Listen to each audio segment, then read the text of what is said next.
History in Half an Hour. What History in Half an Hour entails is a book like this, with large print, to try and help people that find reading difficult. It's also accompanied on an accompanying CD like this, so hopefully I can help people who find reading difficult learn historical information a bit better.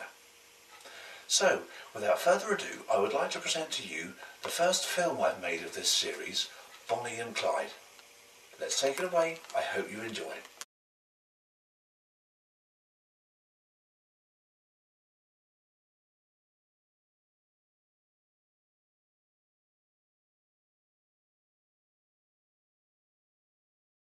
Bonnie and Clyde. During the 1920s, there was a boom period in the United States of America, and the decade was known as the Roaring Twenties. Banks were lending and people were spending, and Americans now had a far better standard of life than ever before. People were encouraged to share in the affluence by buying stocks and shares. America's agriculture and industry seemed to be unstoppable, and the shares seemed to be rock solid.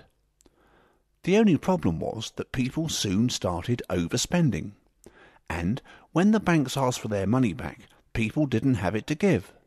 So, quite naturally, they tried to sell their only viable assets, the shares. The only problem with this was, everyone was doing it at the same time. And, with everybody selling and nobody buying, confidence was lost in the stock market. And, in 1929, the stock market at Wall Street, New York, crashed.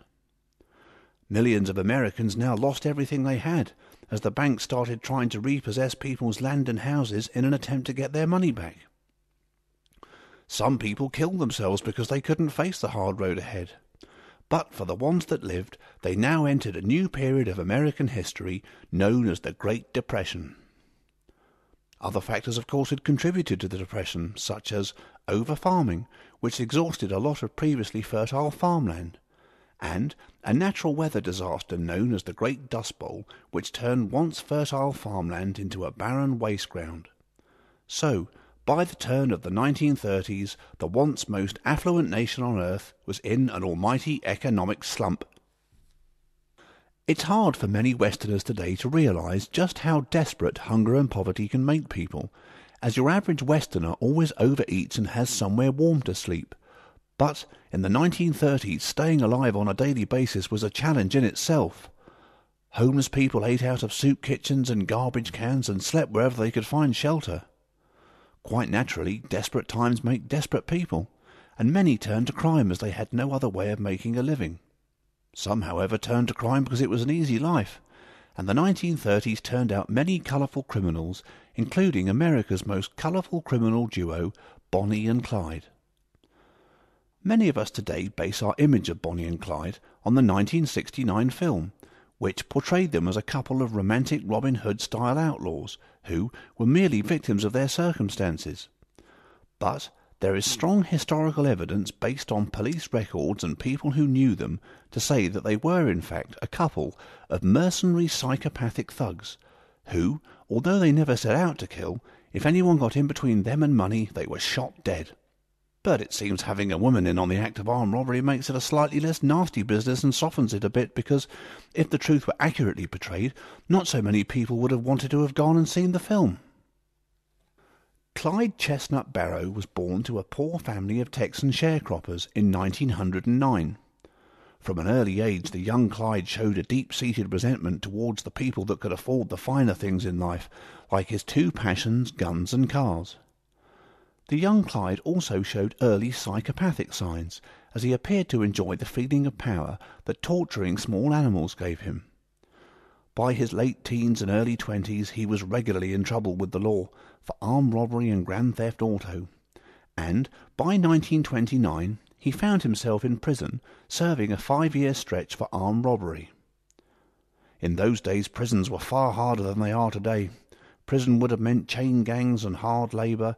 Prisoners would be expected to do things like break up rocks with sledgehammers and dig irrigation ditches. When the day's labour was over, they would be packed into tiny, squalid cells with 4 other prisoners, only the most basic foodstuffs, and a bucket for the toilet. By 1931, the state governor of Texas realized having so many people in prison wasn't cost-effective, and decided to have an early release period for some of the less dangerous prisoners, and for some reason Clyde fell into this category. Little did the state governor realize what mayhem he'd just unleashed.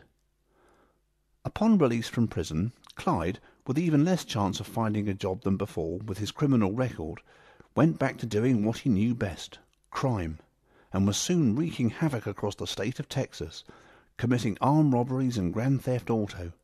And then one day he pulled into a truck stop for a coffee and a burger, where he met his future partner in crime, Bonnie Parker. Bonnie Parker was born in Rowena, Texas in 1910. She was the daughter of a poor Texan bricklayer who died when she was very young, leaving her mother to bring up her and her sisters. At school, Bonnie, unlike Clyde, showed some academic potential and shone at subjects such as poetry and spelling. But because the family was so often on the move, she never got a chance to complete her education. She married her childhood sweetheart when she left school, but the marriage didn't last long as her husband and mother didn't get on.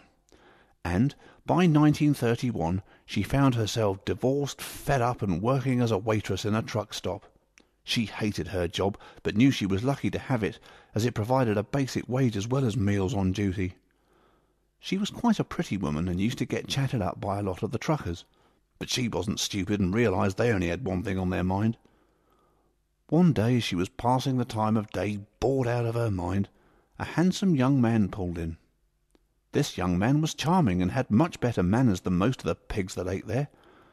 He seemed to have the measure of her situation, and he told her from the very first time he'd seen her that he realized that she, like himself, was destined for far greater things in life.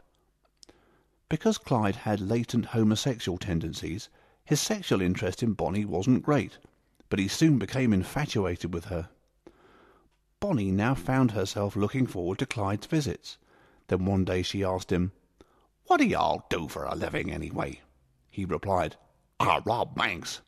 He went on to say that if she came with him, he could offer her a life of excitement and adventure like she'd never dreamed, and a standard of life with a lot more money than she was earning at the truck stop.